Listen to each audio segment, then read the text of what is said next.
Il y a même des livres audio aujourd'hui qui existent, mais qui permettent aux gens de pouvoir marcher, d'écouter, etc. Peut-être que, peut-être que l'impact cognitif que la lecture avec le contact du texte peut avoir sur le plan psychologique, sur le plan en fait de la formation, sur le plan du renforcement des compétences rédactionnelles et linguistiques. Je pense qu'on ne peut pas avoir ça en écoutant un livre audio. C'est ça toute la différence en fait.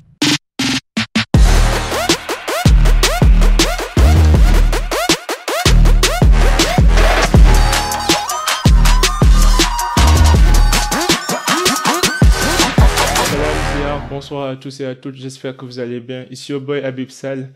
Bienvenue pour un nouvel épisode du Cercle d'Influence Podcast, votre cercle qui s'inspire à inspirer avant d'expirer. Aujourd'hui, nous avons le grand honneur de recevoir mon cher Alhaji Omar Massali, président fondateur d'Elma Group, agence communication et maison d'édition, et journaliste collaborateur à Jeune Afrique. Massali, bienvenue au Cercle. Merci beaucoup, mon cher Habib. C'est un grand plaisir pour moi de participer à ce podcast que j'ai suivi depuis un certain moment et que j'ai bien apprécié. Et c'est l'occasion de féliciter tout ce que vous êtes en train de faire pour faire la promotion de toute cette intelligentsia africaine, de tous ces jeunes entrepreneurs qui sont en train de faire des innovations et qui sont en train de faire leurs preuves. C'est un grand plaisir et je salue tous les téléspectateurs de ce podcast. Le plaisir est pour moi, en tout cas, merci beaucoup. Ça fait quelques moments qu'on essaye d'organiser ce podcast. J'ai un petit peu suivi sur les réseaux ce que tu es en train de faire et franchement, je t'en remercie et je t'en félicite pour tout ce que tu fais pour la jeunesse africaine. Pour les gens qui nous écoutent, est-ce que tu peux nous parler brièvement de toi et de ton parcours avant qu'on entre dans le vif du sujet? Oui, bon, moi je suis Elhadji Omar Massali. Je suis le président fondateur de Elma Group. Elma Group qui est une société qui est spécialisée dans la communication et l'édition. Nous sommes un groupe panafricain qui évolue dans deux secteurs qui relèvent de nos différentes compétences. Et nous avons lancé ce groupe depuis maintenant quelques années et nous sommes en train de faire un travail quand même très apprécié avec ceux qui nous font confiance. Et nous continuons en fait d'avoir des challenges en fait avec ceux qui ne nous font pas confiance parce que comme j'ai l'habitude de dire, ceux qui ne me font pas confiance me challenge. Voilà, donc je suis diplômé en lettres modernes et puis à l'université Cheikh Anta Diop de Dakar et puis je suis diplômé en communication master. Et je continue aussi de renforcer mes études dans le domaine de la communication. Et je suis un intellectuel, entre guillemets, qui aime beaucoup faire des recherches dans ces domaines de compétences pour pouvoir renforcer son niveau. Et par ailleurs, je suis journaliste collaborateur à Jeune Afrique. Donc mon expérience est beaucoup plus large dans le cadre de la communication parce que j'ai été dans différents postes dans ce domaine. D'abord, j'ai été rédacteur web pendant au moins 2-3 ans en freelance. J'écrivais des articles pour des blogs et sites français. Puis j'ai été dans la communication, la stratégie d'influence, le conseil. J'ai accompagné beaucoup de personnalités politiques, beaucoup d'autres qui sont dans des structures, etc., dans la stratégie de communication. Et avant de lancer notre groupe Elma, qui évolue dans l'édition et dans la communication. Mais nous sommes beaucoup plus concentrés dans l'édition parce que en fait, c'est un domaine qui nous intéresse particulièrement et que nous voulons développer. Donc, les éditions Elma, à ce jour, notre maison d'édition a publié plus d'une quarantaine d'auteurs qui sont aussi bien du Sénégal que de la sous-région ouest-africaine. En gros, c'est ça. Oui, super, super. C'est un bon parcours. Depuis quand tu as décidé de te lancer dans la communication et dans la rédaction? Et vu que tu as duré un petit peu dans le domaine, si tu devais remonter le temps, que ferais-tu différemment en fait? Que ferais-tu différemment par rapport à tout ce que tu sais en ce moment sur le domaine, les astuces, les techniques, les stratégies? Moi, je pense que d'abord, c'est l'amour de la lecture qui a finalement débouché sur l'amour de la communication. Parce que quand on parle de littérature, généralement, donc il y a beaucoup de points communs avec la communication. Parce que écrire est une autre forme de communiquer.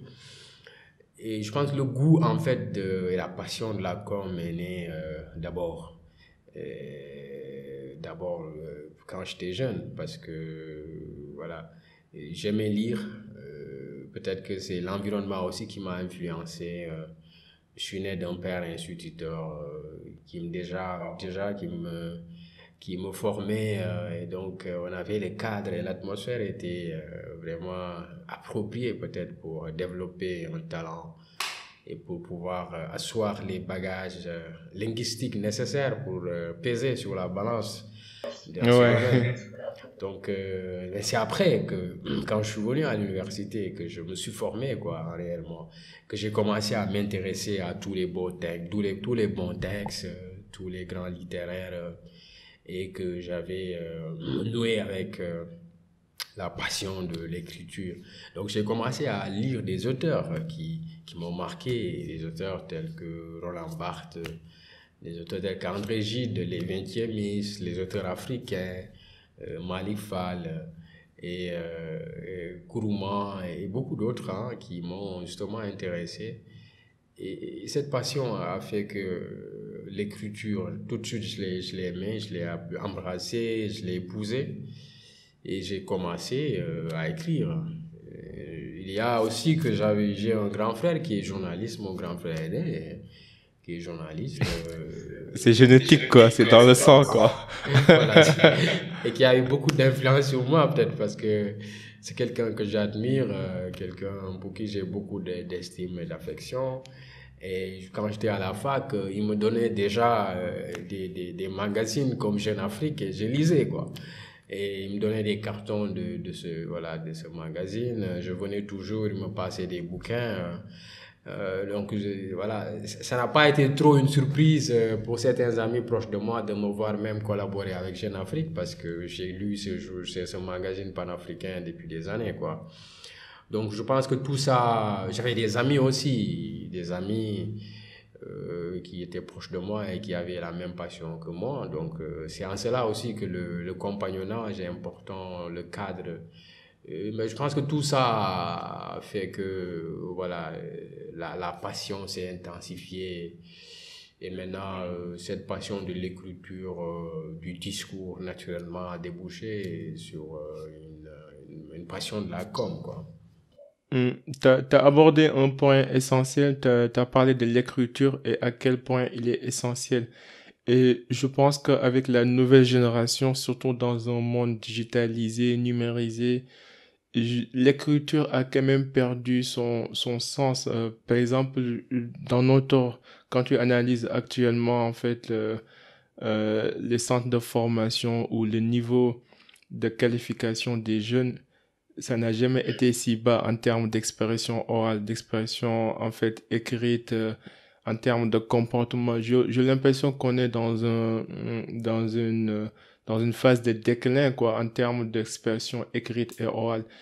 Et du coup, quand tu analyses la situation, penses-tu que l'écriture a perdu son sens grâce à l'avancement des réseaux sociaux et tout ce qui se passe actuellement dans ce monde où on est plus dans l'audiovisuel, on est plus dans les distractions, on est plus dans ce qui se passe en fait sur les réseaux, quoi, que d'essayer d'apprendre à communiquer, à parler, sachant que la communication fait partie d'un des des traits essentiels pour être un bon leader, un bon manager et tout simplement pour exceller dans la vie de manière générale, quoi.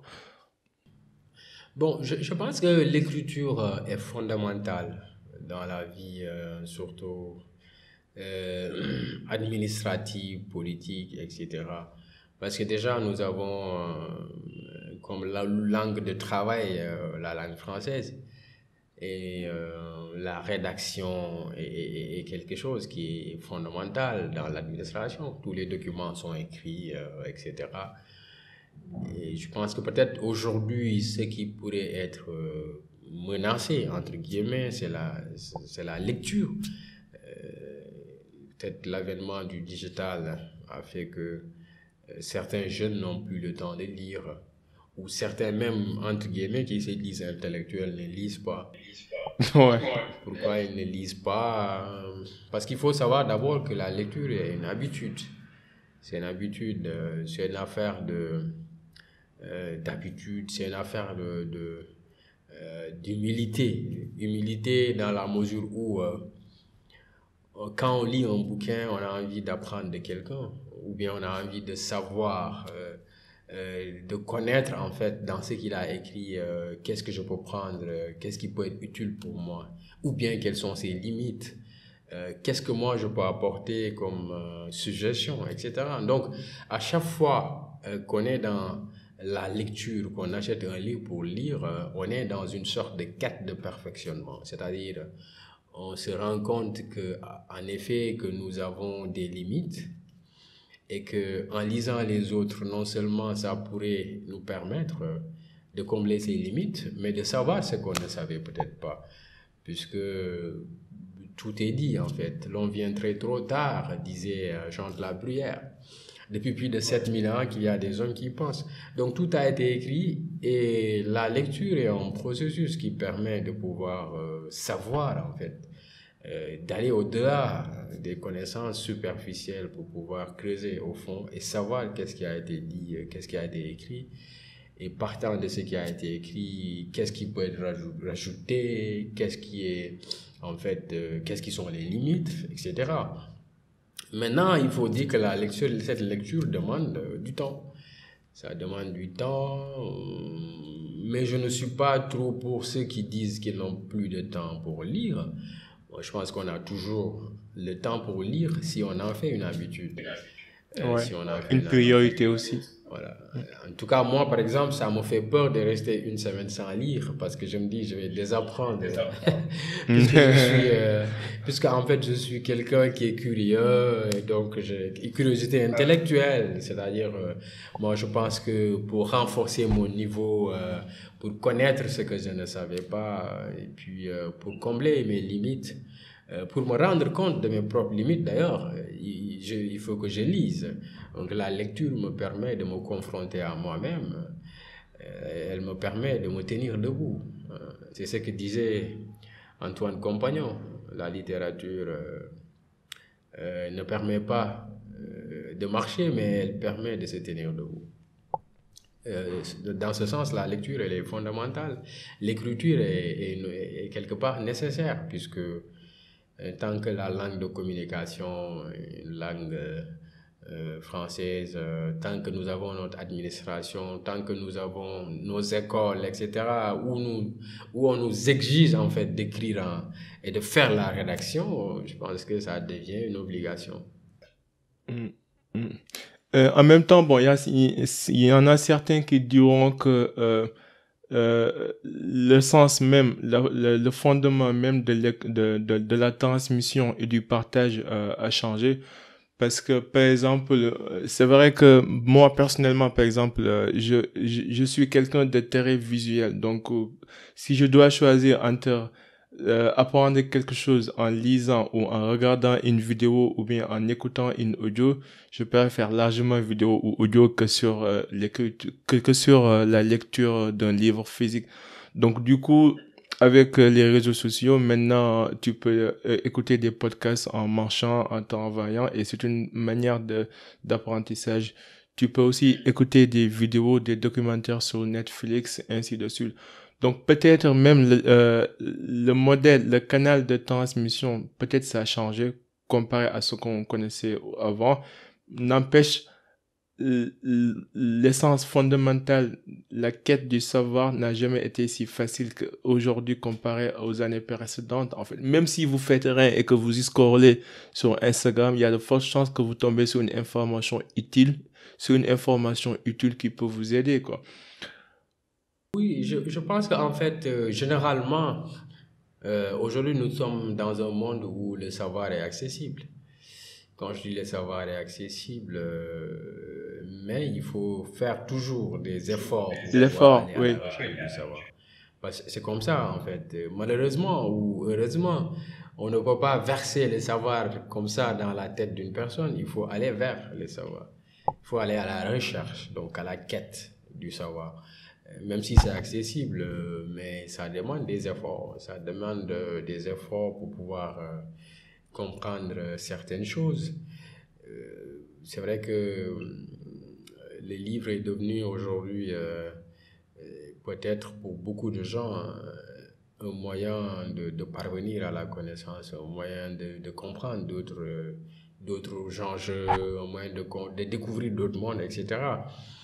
Mais avec l'évolution du temps, il y a d'autres aujourd'hui, il y a même des livres audio aujourd'hui qui existent, mais qui permettent aux gens de pouvoir marcher, d'écouter, etc.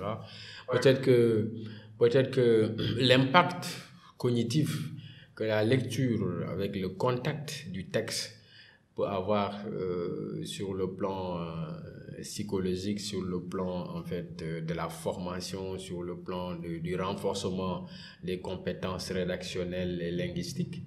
Je pense qu'on ne peut pas avoir ça en écoutant un livre audio. C'est ça toute la différence en fait. Ouais, ouais. Et là, on a abordé un petit peu la partie écriture et rédaction. J'aimerais bien aller vers la partie journalistique. D'après toi, quelle est ta définition du journalisme ou bien quel est le rôle du journalisme? Parce que je pose cette question, bon, ça peut être terre à terre pour les personnes qui nous écoutent, mais avec tout ce qui se passe dans le monde, les guerres, les propagandes, les groupes médiatiques, chacun est en train de défendre en fait son programme, son agenda. La vérité n'a jamais été si biaisée, quoi. Je pense que l'une des choses les plus difficiles à connaître ou même à assimiler, à comprendre ces temps-ci, c'est la vérité absolue parce que chacun raconte l'histoire de par son angle et de par ses intérêts. Et du coup, avec tout ce qui se passe, avec tout ce charabia dans lequel nous vivons, avec le partage facile des informations, quel est le rôle du journalisme? Et si la réponse est la quête de la vérité, c'est quoi la vérité pour toi en fait? Quelle est la définition de cette vérité absolue pour toi? Bon, moi je pense que ma définition de la vérité, c'est une définition peut-être de Jacques Lacan que j'aime bien en fait reprendre. Il y a Jacques Lacan qui dit que la vérité, c'est ce qui se tient à côté de la doxa, ne se confond pas avec et s'en écarte. C'est du franc français, hein, c'est du tubaab. Ah ouais, oui. Mais c'est quoi Doxa? Doxa? Donc voilà, en fait, je pense qu'on a tous fait la philosophie en classe de terminale et en philosophie, on nous a appris ce qu'on a appelé la doxa en fait. Donc la doxa, en gros, c'est l'opinion. Et puis, Ok. on ne peut pas chercher la vérité dans ce que l'opinion dit parce que l'opinion, en fait, ne se base pas forcément sur les faits. Et justement, la question de la vérité peut être relative en fonction de où l'on se trouve, en fonction de où l'on est. Il y a une belle phrase aussi de Flaubert qui dit qu'il n'y a pas de vérité, il n'y a que des manières de voir. Donc ça veut dire que le fait de dire qu'il n'y a que des manières de voir, en fait, c'est par rapport à où l'on se situe. Donc il y a une sorte de dialectique permanente, en fait, qui peut peut-être à la limite nous montrer l'harmonie. Mais le plus important dans la vérité journalistique, c'est une vérité qui est relative aux faits. Donc une vérité qui est relative aux faits. C'est-à-dire que comment restituer les faits. Les faits et rien que les faits.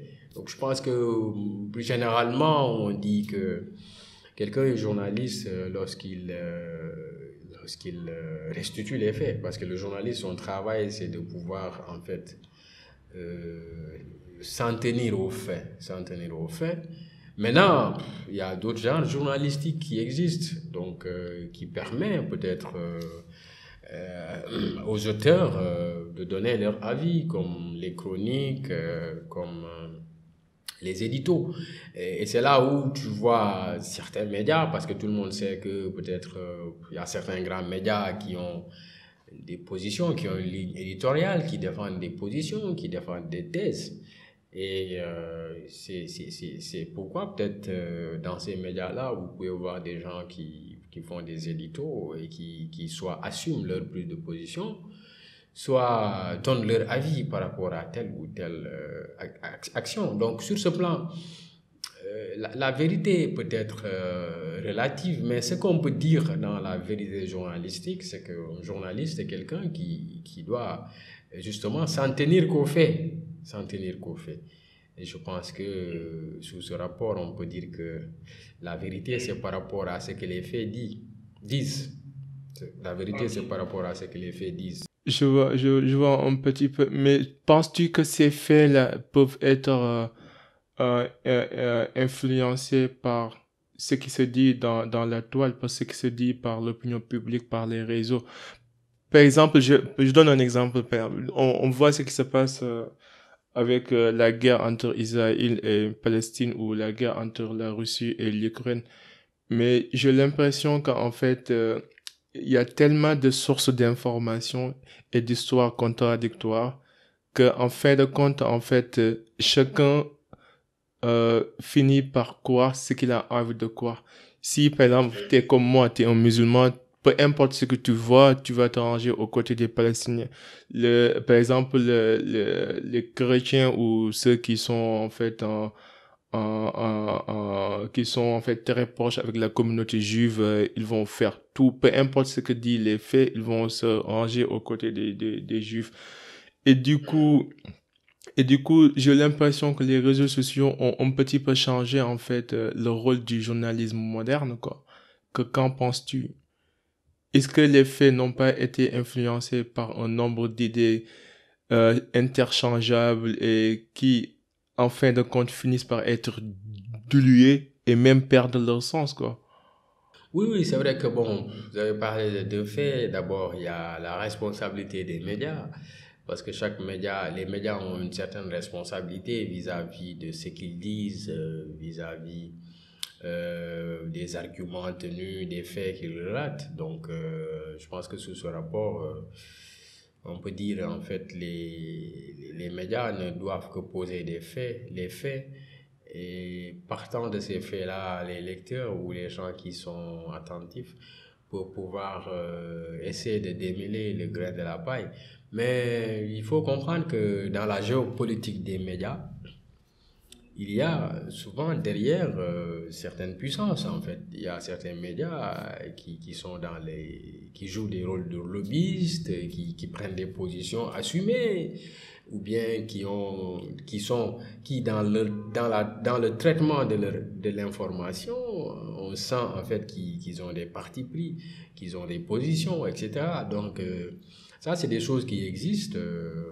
C'est pourquoi dans des pays qui aspirent à une certaine autonomie et qui veulent changer le narratif sur leur continent ou sur leur pays, ils doivent pouvoir d'abord contrôler les médias. Parce que les médias, c'est du soft power en fait. C'est une certaine forme de puissance dans ce monde aujourd'hui. Et vous avez parlé des réseaux sociaux. Et justement, ces réseaux sociaux-là, quelque part, menacent le métier même du journalisme parce que chacun maintenant est libre de publier ce qu'il veut, chacun est devenu un journaliste, chacun mais en fait, c'est ce qu'il pense être vrai. Donc ça a donné la liberté d'expression aux gens, ça a donné la liberté de ton et d'expression. Pour moi, en soi, c'est pas mal dans des pays, dans des continents comme Afrique, en fait.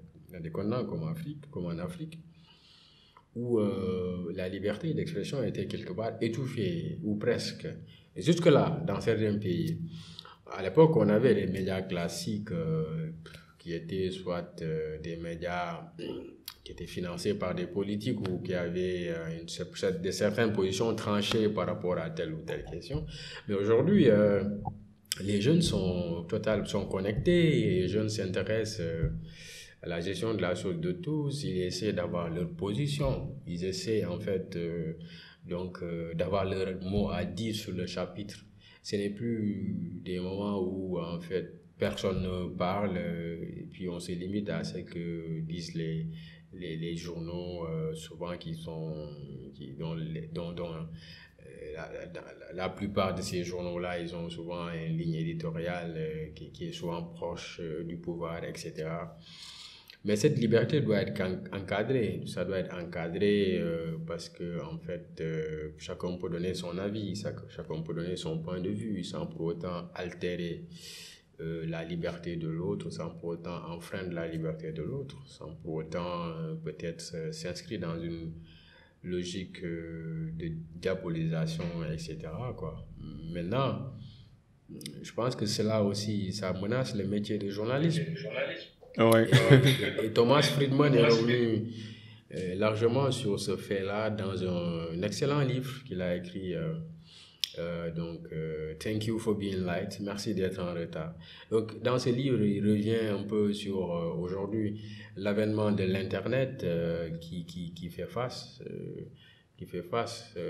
au métier de journalisme. Et aujourd'hui, ce métier est menacé parce que l'Internet a permis à chacun de pouvoir relayer l'information comme il veut, de pouvoir donner son avis, de pouvoir dire ce qu'il pense, de pouvoir relater les faits, etc., sans professionnalisme, sans déontologie. Rien qu'à voir le Sénégal, il y a tellement de sites web pas contrôlés où les gens ils peuvent écrire ce qu'ils veulent. Bon, je pense que tout ça, c'est en fait la liberté, quoi. C'est la liberté qui est incontrôlable. Et c'est d'ailleurs le vrai problème des politiques, le vrai problème que les politiques ils ont en Afrique, c'est de comment contrôler ces réseaux sociaux. C'est comme on disait, quoi. Il n'y a pas de solution, il n'y a que des alternatives, quoi. C'est devenu viral. Voilà, ils font face à des armées mexicaines, des jeunes mécontents et qui trouvent qu'ils n'avaient pas cette liberté-là de pouvoir donner leur avis. Et aujourd'hui, ils ont l'Internet, ils achètent la connexion. Telle personne a fait quelque chose que tu n'aimes pas et puis bam, quoi, tu de la manière la plus virulente possible. Et le problème qu'il y a dans tout ça, c'est que le métier de journalisme est un peu menacé. C'est menacé d'ailleurs. Et j'ai parlé d'un excellent livre de Thomas Friedman. Et Thomas Friedman est un éditorialiste New York Times, donc qui est revenu dans ses livres sur aujourd'hui le métier du journalisme qui est menacé face à l'évolution et à la montée en puissance de ces médias sociaux.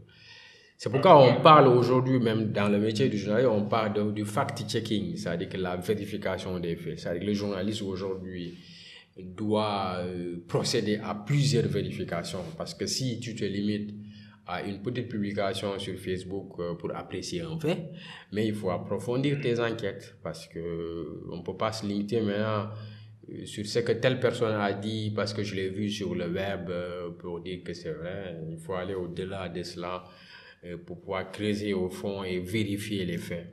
Donc, et ça rend la tâche beaucoup plus difficile parce que ça rend aussi le métier de journalisme beaucoup plus sérieux, d'autant que finalement, c'est ce qui va marquer la différence entre ceux qui se racontent sur les médias sociaux par des gens qui ne sont ni professionnels, qui ne font ni ce métier, et par ce qui se dit par des professionnels du métier, des journalistes, en fait, qui ont un certain professionnalisme dans le traitement de l'information et qui procèdent à des vérifications, des enquêtes, etc., des recoupements pour pouvoir mettre sur papier des idées ou des faits qui ont une certaine cohérence et qui ressemblent à la vérité ou qui sont tout court des faits et qui sont plausibles en fait.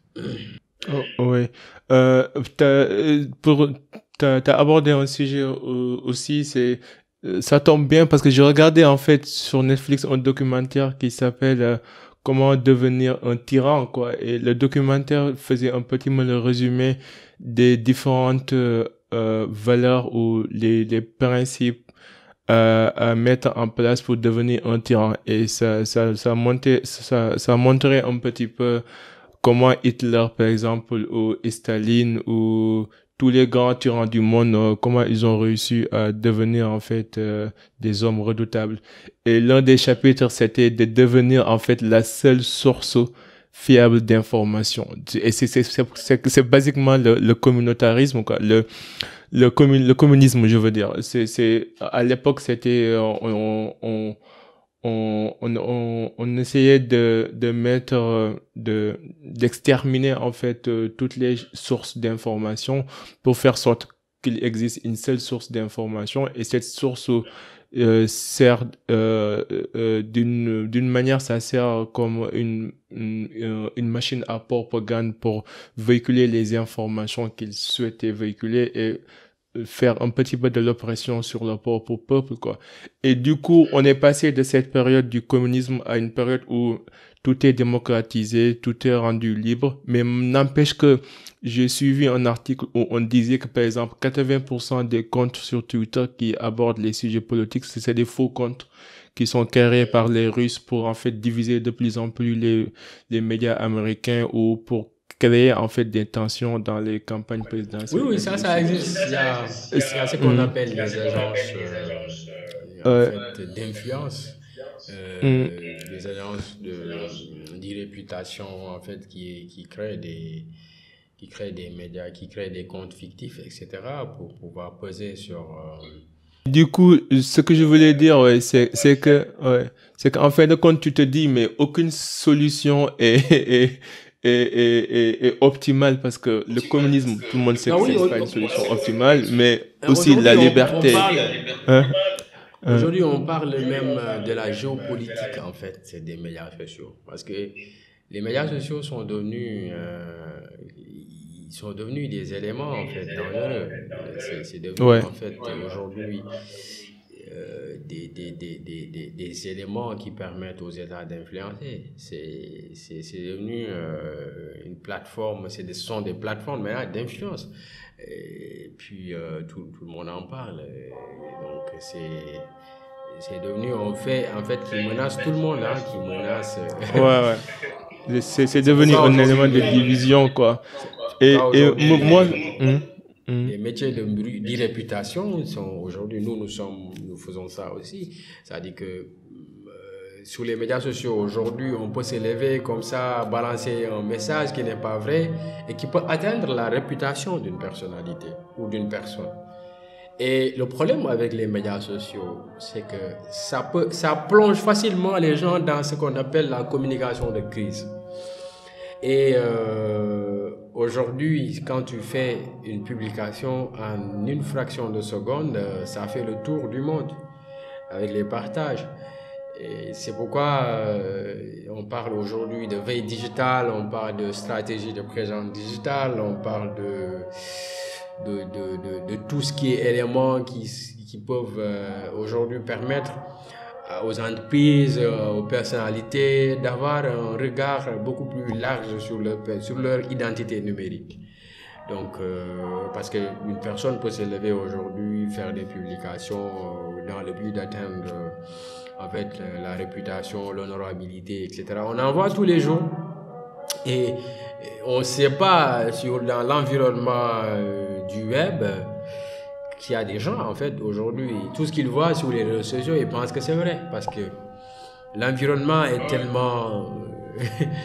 c'est tellement devenu maintenant, en fait, une source d'information pour certaines personnes, que souvent, quand on publie quelque chose, surtout certains médias qui peuvent se tromper, quand on publie quelque chose, on a l'impression que c'est devenu une vérité.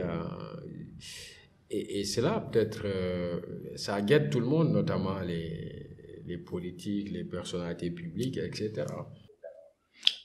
Et que penses-tu du cancel culture, genre la culture du cancel, le fait qu'on dit que, par exemple, on a vu ce qui s'est passé avec Donald Trump, qui a été en fait, on l'a kické, quoi. On a fermé ses comptes Twitter.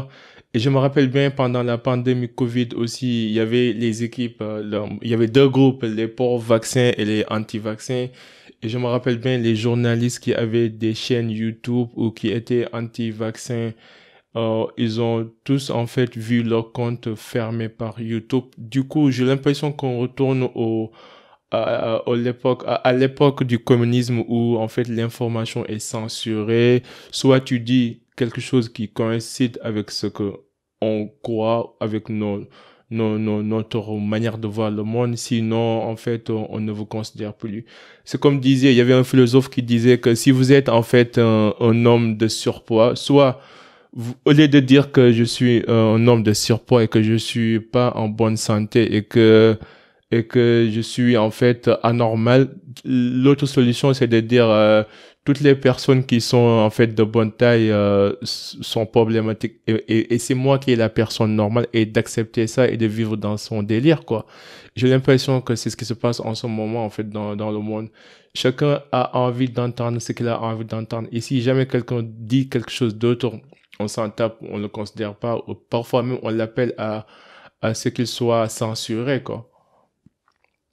Oui, bon, moi je pense que euh, c'est vrai que l'environnement des médias sociaux pose un véritable problème aux autorités politiques et parce que c'est pas contrôlé comme il le faut.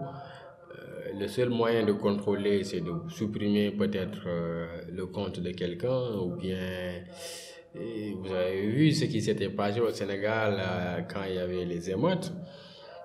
Il y avait la coupure d'Internet qui n'était pas appréciée par les gens parce que, au fond, les gars, ils savent pas comment contrôler ça. Parce que tu peux pas, en fait, contrôler ce que chaque personne dit.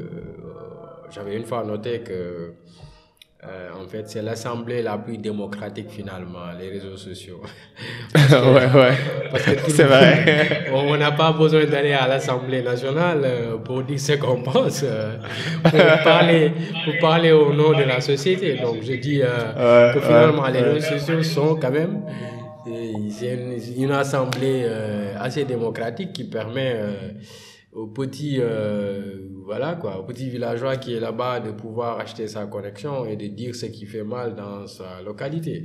Et vu sous cet angle, moi je pense que c'est intéressant quoi. Maintenant, il y a toute une sensibilité derrière tout ça, et parce que comme je l'ai dit, on parle aujourd'hui des géopolitiques des médias sociaux. Ça veut dire que, qu'est-ce que ça veut dire? Cela veut dire que les médias sociaux aujourd'hui ont une puissance telle que ils peuvent déstabiliser un peu tout un pays, tout un gouvernement en une fraction de seconde. Et c'est pourquoi il y a des gens aujourd'hui qui sont très influents sur les médias sociaux et qui ont un impact considérable sur la conscience collective, sur le subconscient populaire. Je vois les activistes, par exemple, qui embêtent la plupart des États comme la France, etc., les Kémy Séba, les Nathalie Yamb, c'est parce qu'ils sont très écoutés. Pourquoi ils embêtent ces pouvoirs? C'est parce qu'ils savent, en fait, la géopolitique derrière leur message sur les médias sociaux. Ils ont, en fait, une audience assez large et puis ils ont une communication assez puissante qui fait une certaine interaction et qui a une certaine résonance sur la conscience de cette jeunesse africaine. Et ça devient tout de suite, ce que j'ai dit, un soft power, ça devient une certaine puissance, en fait, Ouais, ouais, ouais. qui C'est comme le cas permet... de Pape Alé Niang aussi au Voilà, Sénégal aussi. voilà, Je voilà. vois pas mal de journalistes qui deviennent des activistes, mais des activistes bien suivis, bien renommés Mais vous et pensez qui que sont aimés, quoi. si les gars, ils avaient la possibilité de supprimer les comptes de Nathalie Yamb et tous les autres qui sont sur les réseaux sociaux, ils vont le faire. Mais peut-être qu'ils n'ont pas les moyens pour le faire. Parce que c'est ça, malheureusement, c'est en fait l'avantage et c'est les avantages et l'inconvénient des réseaux sociaux. Mais c'est quand même pas mal. Pour moi, aujourd'hui, ça a permis à l'Afrique, surtout à cette jeunesse africaine, de pouvoir être en contact direct avec ceux qui connaissent les enjeux pour la plupart et qui, à travers les interventions, à travers les publications intéressantes, leur permettre de pouvoir comprendre certains enjeux. Mais maintenant, il y a une autre facette qui est peut-être malheureusement à déplorer, c'est que quand ça devient un outil qui permet aux gens de détruire telle ou telle personne en balançant voilà, des choses, des contre-vérités dans le but de ternir l'image de telle ou telle personne. Je pense que ça, c'est Oui, quand même regrettable, quoi, sur ce plan. oui. Je vois ces activistes-là aussi parler souvent de la souveraineté économique, développement de l'Afrique, ainsi de suite. Et penses-tu que c'est la solution pour un développement inclusif et durable en Afrique, la souveraineté économique? Oui, moi je pense que c'est fondamental. Aujourd'hui, nous sommes d'ailleurs à une phase où l'Afrique mène, où le défi fondamental pour moi aujourd'hui, c'est le défi de la souveraineté économique. Parce que l'économiste togolais Kakuno Boupo est revenu là-dessus largement. Et quand tu regardes un peu la structure en fait de l'économie africaine ou de l'évolution un peu de la conscience de nos chefs d'État sur ces questions, c'est que quand la plupart des pays africains en 1960 accédaient à l'indépendance, la plupart peut-être des intellectuels ou autres jeunes présidents qui ont naturellement, qui se connaissent en France, pour la plupart qui ont fait la FEANF ensemble, ce sont eux qui ont hérité de leur pays. Au Sénégal, c'est Senghor, et dans beaucoup d'autres pays, ce sont ces gens-là. Peut-être qu'ils n'ont pas... C'est le contexte qui a fait que ils ont hérité naturellement de ces pays-là parce qu'ils ont été les avant-postes, les postes-cales de ces gens qui ont mené le combat pour la décolonisation. Mais ils n'avaient pas une certaine idée claire de l'économie de leur Afrique, de l'Afrique en fait, de l'économie de leur pays. Ils n'avaient pas une certaine idée claire de projets économiques pour pouvoir transformer leur pays. Et je pense que Bachir Ben Yahmin est revenu là-dessus dans ses mémoires. Senghor lui-même a reconnu en fait qu'il n'avait pas les compétences et qu'il avait péché sur le plan de sa politique économique parce que concrètement, C'est un littéraire, lui, il n'est pas un économiste. Pas forcément que c'était un littéraire. Moi, je suis un littéraire, mais je peux débattre sur l'économie parce que je lis beaucoup de théories d'économie. Et peut-être qu'il a la vision qu'il avait à l'époque, c'était une vision où il fallait peut-être être dans la littérature qui a un certain impact sur la société, sur la formation du citoyen, etc. Et quand on est venu vers les années 80, etc., ce sont des années de ce qu'on a appelé de l'ajustement structurel, donc avec tout ce que ça a eu comme conséquence. Mais on est arrivé à des moments où aujourd'hui au XXIe siècle, où les Africains ont compris, où la plupart des chefs d'État africains, ils ont de bons conseils en économie, de très bons économistes qui aujourd'hui donnent des conseils sur les bonnes stratégies à adopter pour nos politiques publiques. Et beaucoup de jeunes aussi intellectuels ont permis à ces jeunes Africains, à ces présidents africains de comprendre les vrais enjeux. Et je pense que moi, ce qui m'a permis de comprendre qu'aujourd'hui, il faut que l'Afrique puisse décider d'aller vers une souveraineté économique, ce sont les travaux de Samir Amin que j'ai lus. Donc, qui est revenu sur les principes de déconnexion, qui est revenu sur les principes qu'il faut en fait aujourd'hui décider de sortir du néolibéralisme parce que le système néolibéral est un système et donc qui a été appliqué en Afrique à l'issue du consensus de Washington. Et le consensus de Washington, c'est un corpus en fait libéral en fait qui s'inspire d'une idéologie libérale et au fond ça part d'un constat, d'un article écrit par, si je ne m'abuse, en 1990 par un économiste américain qui s'appelle John Williamson, donc qui a fait une analyse et puis je pense que Kaku Nubupo est revenu là-dessus dans Urgence africaine.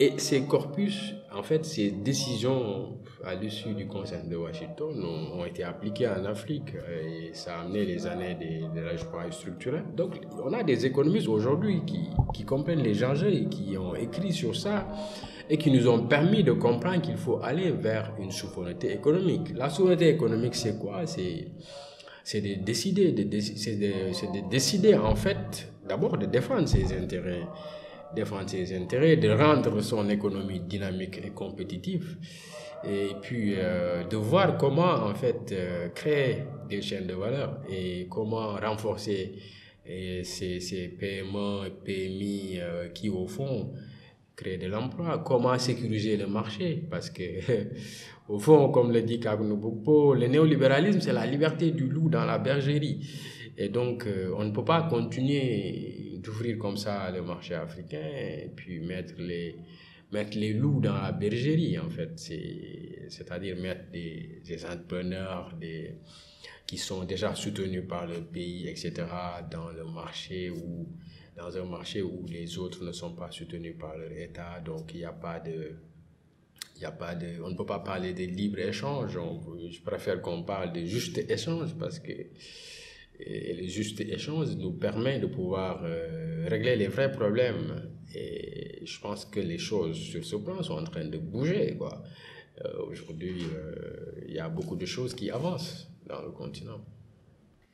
Mais est-ce qu'il y a des points bloquants en fait? Pourquoi, par exemple, si je prends le cas du Sénégal, Macky Sall qui est né après l'indépendance des années 1960, et depuis lors, nous, on essaye de se développer, de sortir du lot, mais quand même, on peine à y arriver, quoi. Et moi, malgré tout, je vois pas, en fait, quels sont les points bloquants. Qu'est-ce qui fait qu'on est un pays très stable politiquement, on a une mixité culturelle, ethnique, on n'a pas de problème de groupes confrériques, et ainsi de suite. C'est un pays très stable. Et malgré tout, on a du mal, en fait, à voir le bout du tunnel économiquement, socialement, sur pas mal de domaines d'émergence, quoi.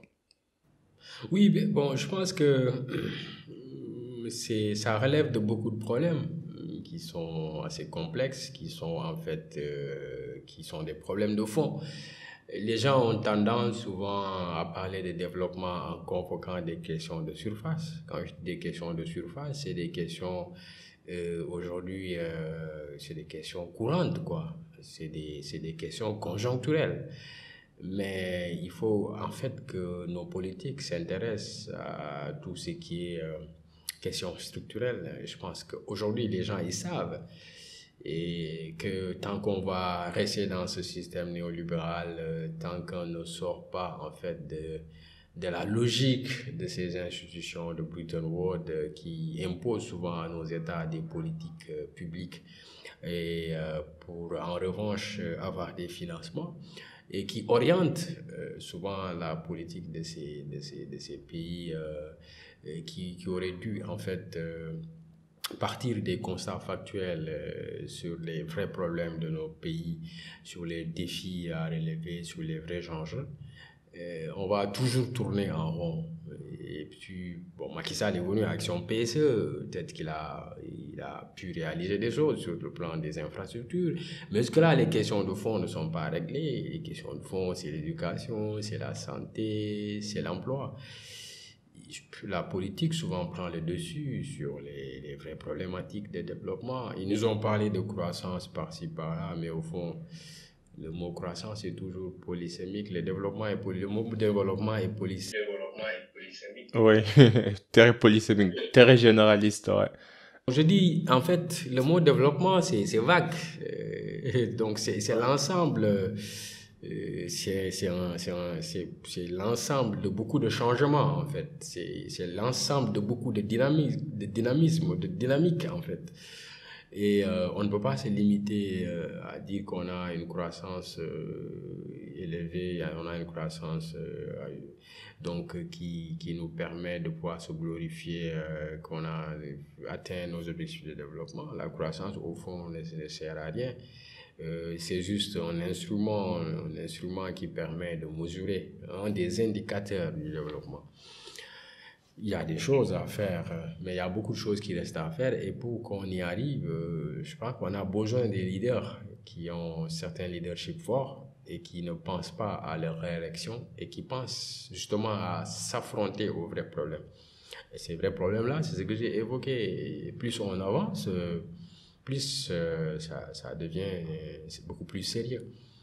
Et je pense qu'il y a des solutions qui existent parce que dans tous les domaines qui englobent le développement, il y a des penseurs qui ont écrit et qui ont laissé ces écrits-là et qui peuvent peut-être servir de repère pour pouvoir corriger certains problèmes. Mais il faut dire que les politiques, souvent, ont leur intérêt. Donc, ils ont leur intérêt à préserver au détriment de l'intérêt général. Souvent, ce n'est pas parce qu'ils ne savent pas ce qui est la bonne voie à suivre. Ils savent souvent. Mais le problème, c'est que ça ne les arrange pas. Parce que aujourd'hui, je pense que l'Afrique, si on veut, on peut. Paul Kagame nous a prouvé aujourd'hui que si on veut se développer, on peut se développer. Si on veut atteindre des objectifs, on peut atteindre ces objectifs. Donc, même s'il est critiqué, moi je pense qu'il a réussi. En fait, c'est que beaucoup qui se disent pays développés, pays démocratiques n'ont pas réussi. Parce qu'au fond, comme le dit Bachir Ben Yahmid, c'est le développement qui précède la démocratie. Ouais, c'est vrai. Et juste quelques questions avant qu'on termine.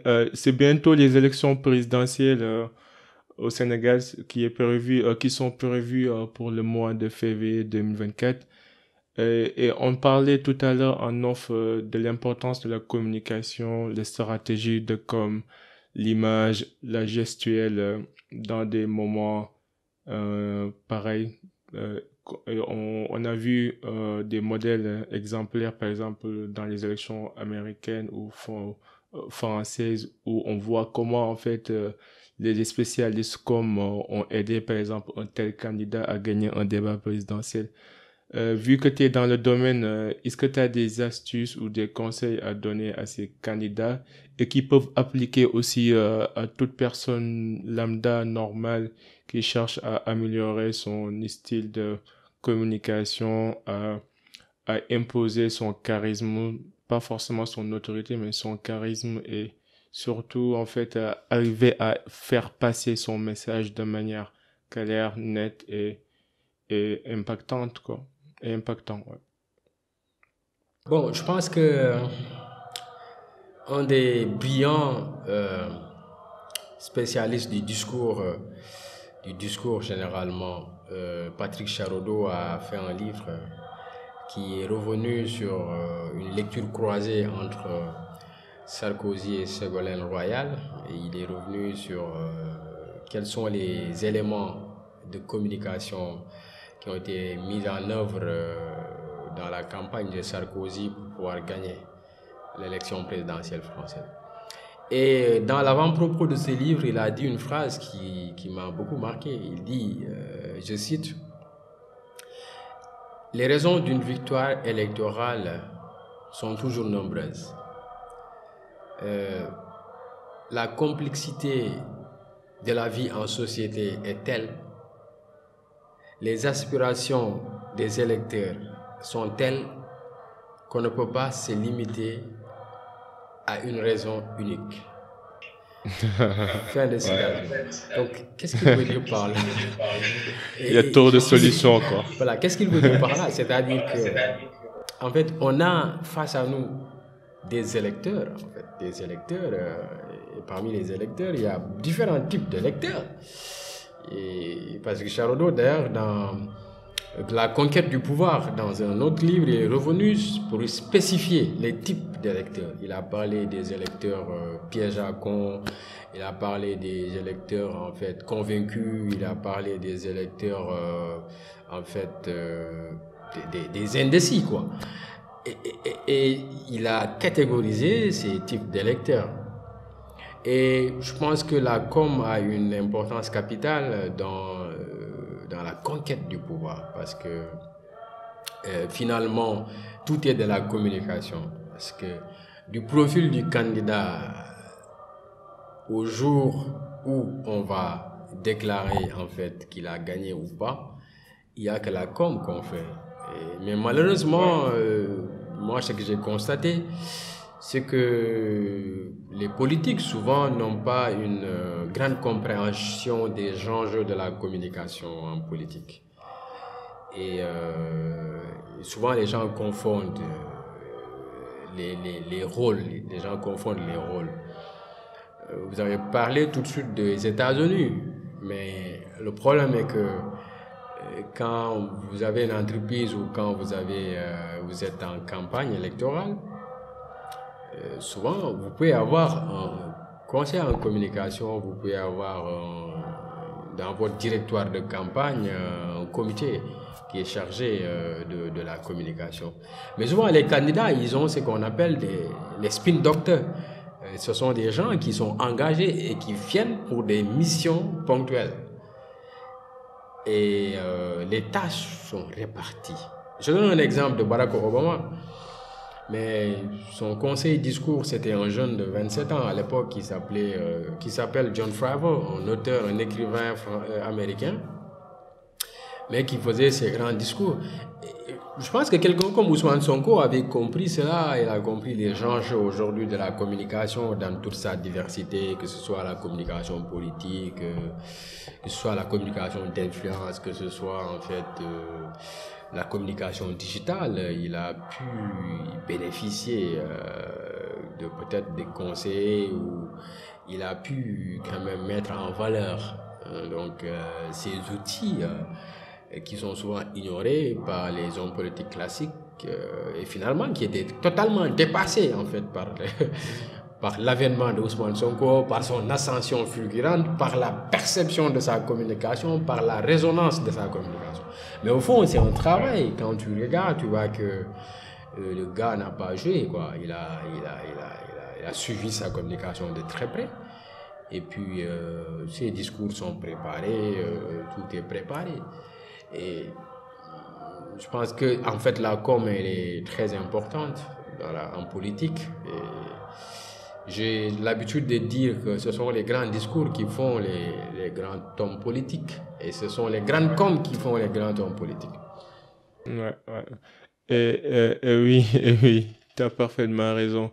Je me rappelle bien, Mark Zuckerberg, le PDG de Facebook, en 2014, il y avait un procès où il a été convoqué au Sénat parce que il y avait Cambridge Analytica qui avait sorti un rapport disant que Facebook utilise en fait les données personnelles de plus de 80 millions d'utilisateurs pour influencer les choix des candidats et faire des propagandes politiques, quoi. Et le mec, en fait, c'est comme moi, je suis ingénieur, donc nous, on a l'habitude de penser qu'on peut tout faire sans préparation. Il suffit juste d'être logique et raisonnable. Donc, quand il est venu au procès le premier jour, en fait, il avait du mal à répondre aux questions. Il se faisait marteler de gauche à droite. Et sa communication, c'était complètement fauché, quoi.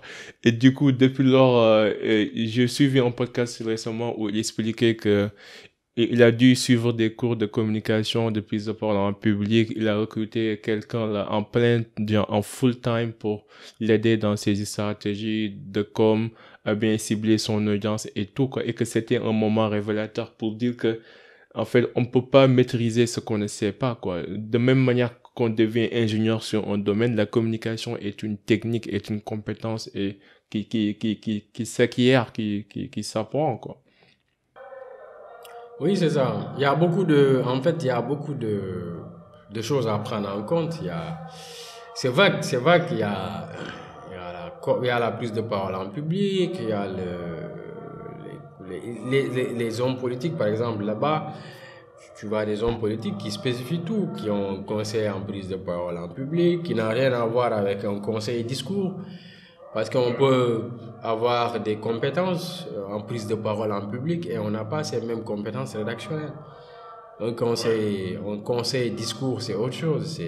C'est quelqu'un qui a une capacité rédactionnelle irréprochable, qui a des techniques et qui a des stratégies qui sont en fait des stratégies qui sont calculées, calquées en fonction de la répartition de la cible. Parce que chaque mot est pensé et chaque mot a un objectif précis, chaque mot est une missile qui doit atteindre un objectif. Donc il y a aussi la communication digitale, etc. Quand tu regardes, je ne sais pas si tu as regardé le documentaire sur la campagne de Macron, tu voyais un peu les gens qui étaient chargés de sa communication digitale, ces 3 ingénieurs. Et ce sont ces 3 ingénieurs-là qui ont fait feu et flamme parce qu'ils étaient en bas, ils s'occupaient de toute la stratégie d'influence digitale, ils s'occupaient de comment capter le maximum d'audience qu'il faut parce qu'ils savaient en fait que les réseaux sociaux sont devenus le terrain. Les politiciens parlent de terrain, quoi. Mais le terrain le plus important en fait aujourd'hui maintenant, c'est les réseaux sociaux. Parce que ceux-là que tu vas aller chercher sur le terrain, ils sont sur les réseaux sociaux. D'abord, il faut les convaincre dans cet environnement digital. Il faut d'abord les convaincre, il faut que ton image puisse s'imposer et après, ça facilite les choses sur le terrain physique en fait. C'est ce qu'on disait d'Ousmane Sonko. Au début, on disait que c'est un candidat des réseaux sociaux, etc. Mais ce sont les réseaux sociaux qui ont beaucoup joué dans la promotion, dans la visibilité, etc. de ce personnage. Donc, pour moi, la com chez un candidat à la présidentielle, c'est la première chose qu'il faut régler. Et quand je dis communicant, quand je dis com, c'est pas de prendre un journaliste à tes côtés qui te balance des infos, etc. Parce que le journaliste, il traite de l'information. Donc, c'est différent d'un spin doctor, d'un stratège com, en fait. C'est autre chose, ça. C'est autre chose, c'est un autre boulot, ça demande d'avoir le flair, ça demande d'avoir une intelligence pratique, ça demande d'avoir une capacité d'analyse assez aiguë, ça demande de pouvoir avoir une capacité de faire des diagnostics, de pouvoir en fait, voilà quoi, faire une analyse de l'environnement, faire une étude de la cible. De l'électorat, du type d'électorat surtout, comme je l'ai dit, et savoir en fonction de chaque type d'électorat quel est le message approprié. Et voilà, c'est ça, c'est un travail de stratège en fait. C'est rien à voir avec tout ce qui gravite souvent autour des politiques. Dernière question, c'est par rapport à ton agence Elmar Group. Quelle est la vision, surtout que tu évolues dans un domaine qui est relatif au savoir, quelque chose qui est souvent relégué au second plan en Afrique. Mais quelle est la vision? Que cherches-tu à accomplir avec l'agence? Oui, je pense que la vision de notre maison d'édition, elle est claire. C'est une maison d'édition panafricaine qui part d'un constat, qui a fait un diagnostic depuis des années et puis qui s'est intéressé à ce milieu. On voit en fait que les maisons d'édition, elles sont nombreuses, franchement, en Afrique. Mais la plupart des maisons d'édition sont incapables de pouvoir créer, rendre dynamique un secteur en fait qui pouvait servir de levier à beaucoup d'acteurs culturels. Quand tu vois dans certains pays, j'évoque la France et dans d'autres pays, l'industrie du livre est la plus grande industrie du secteur culturel. Donc, qu'est-ce que cela veut dire? Cela veut dire que c'est un secteur qui peut être développé en Afrique. Maintenant, pour le faire, il faut être dans l'innovation, il faut avoir des idées très claires. C'est-à-dire, il faut savoir où on veut aller et pourquoi on veut y aller. Il faut d'abord partir de ce qui a été fait et de ce qui n'a pas marché, du pourquoi ça n'a pas marché pour pouvoir apporter des solutions. Moi, c'est ma vision des choses.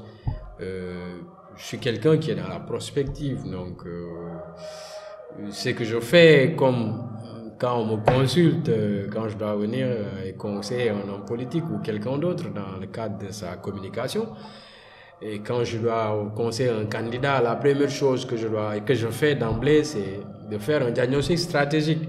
C'est de voir les points forts et les points faibles de ton concurrent. Et toi-même, j'essaie de voir tes points forts et tes points faibles. Donc, partir de ce qui a été fait, de ce qui a été bien fait et de ce qui n'a pas été bien fait, commence l'humilité. Et c'est cette humilité qui peut nous permettre de pouvoir proposer des solutions idoines afin de mettre en place des choses qui peuvent nous permettre d'atteindre notre objectif. Je pense qu'aujourd'hui en Afrique, nous devons relever le défi du secteur de l'édition. Et ce problème-là est existentiel depuis le temps de Senghor et autres. Et c'est vrai qu'il y a eu de grandes maisons d'édition. Quand je dis grandes, c'est par rapport peut-être à leur production, à ce qu'ils faisaient et tout. Mais moi, je considère qu'on peut avoir une vision beaucoup plus large des choses. Quand je vois en France, c'est des centaines de millions de livres qui sont vendus par an. Et je dis en Afrique, c'est possible. Pourquoi on ne peut pas le faire? On peut le faire. Et voilà, on peut le faire. Il faut juste Mais ce sera quand même difficile. Ce sera quand même difficile. Je pense pas qu'on a la même culture de la lecture comparée aux pays occidentaux, quoi. En fait, franchement, parce que ici, moi, pour moi, ça ne sera pas difficile. Parce que, voilà, ces pays-là aussi, ils ne sont pas élevés. C'est progressivement qu'ils ont atteint ces objectifs-là.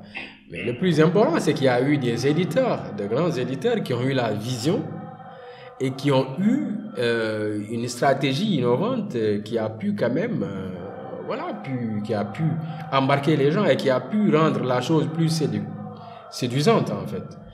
Et pourquoi les musiciens font des milliards en Afrique et que les auteurs ne peuvent pas faire des milliards C'est ce que tout le monde pose. C'est la question que tout le monde pose. Voilà, nous sommes tous dans le secteur culturel. Ouais, on voit... mais vous regardez par exemple Bougar Sarr, mais il est pris par exemple, il a eu le prix Goncourt.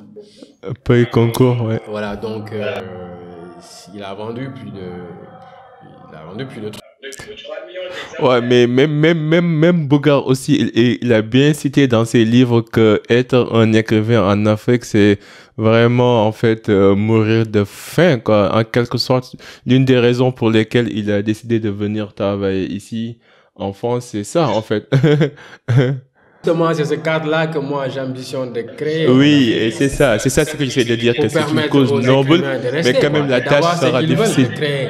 Parce qu'au fond, le prix Goncourt, c'est la symbolique, et il faut que les Africains puissent redonner du sens à la symbolique. C'est un prix qui ne fait pas 10 000 francs, mais c'est la symbolique autour, c'est le bruit qui est créé autour, en fait, c'est toute cette armada de communication pour rendre la chose en fait assez symbolique, particulière, essentielle, importante et utile. Et nous, on peut le faire en Afrique.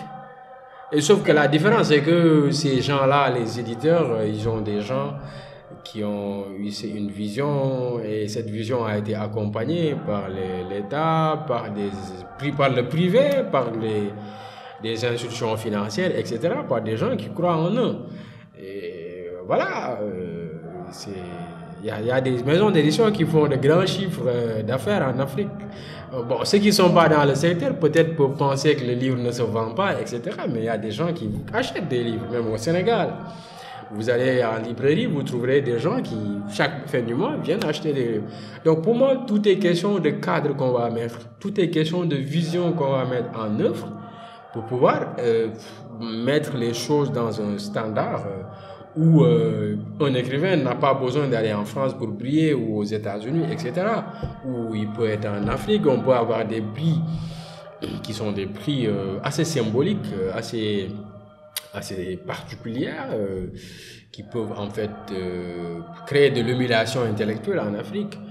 permettre à ces auteurs de faire beaucoup de ventes et donc permettre à tous ceux qui travaillent dans la chaîne du livre de pouvoir bénéficier de ces retombées et de pouvoir comprendre que ce sont des métiers où on peut vivre, où on peut gagner des choses.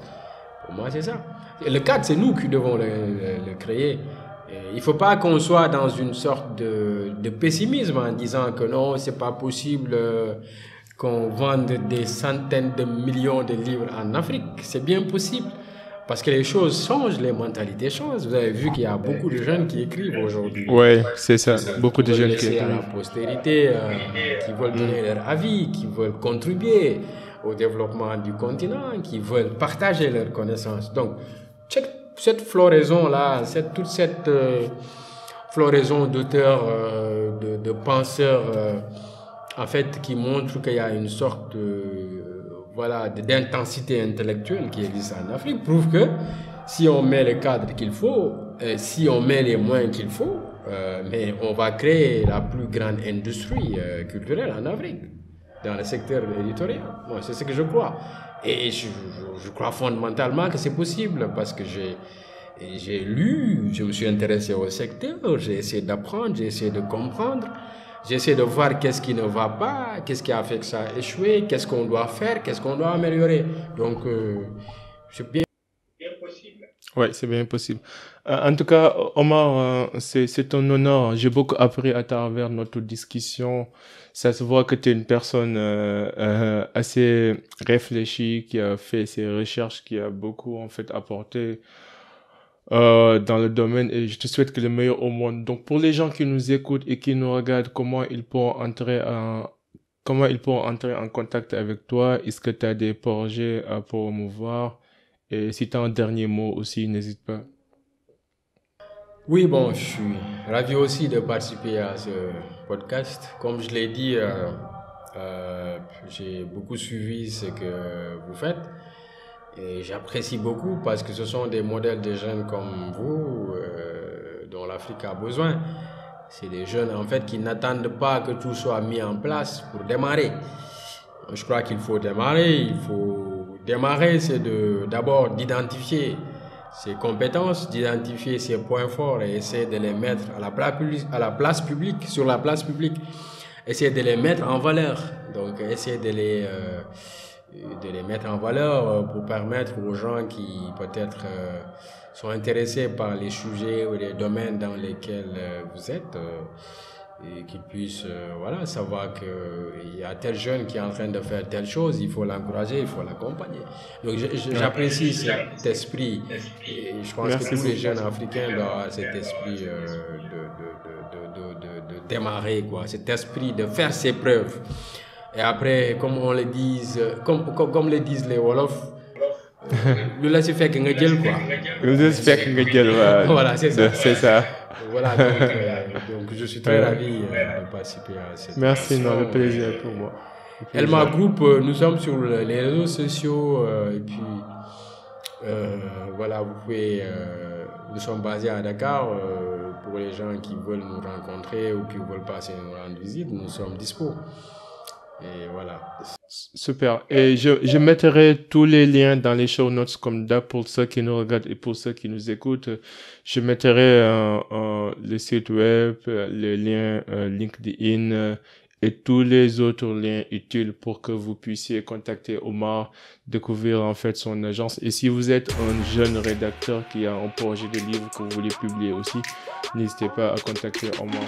En tout cas, merci beaucoup Omar, c'est gentil. Les gars, à la prochaine. Merci. En attendant, soyez uniques, soyez légendaires. Peace and love. We out. Bye.